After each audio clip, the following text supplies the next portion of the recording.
जुनी पेन्शन योजना पुन्हा लागू करावी या मागणीसाठी राज्य सरकारी आणि निमसरकारी शिक्षक शिक्षकेतर कर्मचारी यांच्या समन्वय समितीमधली जवळपास 17 लाख कर्मचारी आजपासून बेमुदत संपावर गेलेत। सरकारने या मागणीबाबत सकारात्मक भूमिका दर्शवली, पण ठोस आश्वासन किंवा तारीख न दिल्यामुळे कर्मचारी आंदोलनावर ठाम राहिले। दरम्यान आज विधानसभेमध्ये मुख्यमंत्री एकनाथ शिंदे यांनी निवेदन दिलं।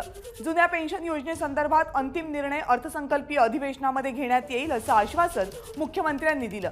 तसंच अधिकारी कर्मचाऱ्यांनी संप मागे घेण्याचं आवाहनही मुख्यमंत्र्यांनी केलं। मुख्यमंत्र्यांच्या निवेदनानंतर सरकारी कर्मचारी संघटनांची एक बैठक पार पडतेय। संप मागे घेण्याबाबत सध्या चर्चा सुरू आहे।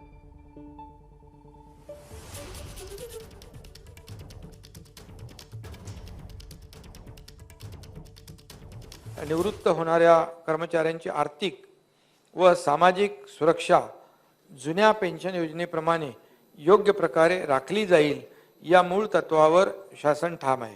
प्राप्त अहवाल व त्यावरील चर्चा व अंतिम निर्णय हा या तत्वाशी सुसंगत असेल। सदर अहवालावर अंतिम निर्णय येत्या अर्थसंकल्पीय अधिवेशनात घेण्यात येईल। मी सदनास ग्वाही देऊ इच्छितो की संघटनेच्या मागण्यांप्रती शासन सकारात्मक आहे, त्यामुळे संघटनेने सुरू केलेला संप त्वरित मागे घ्यावा।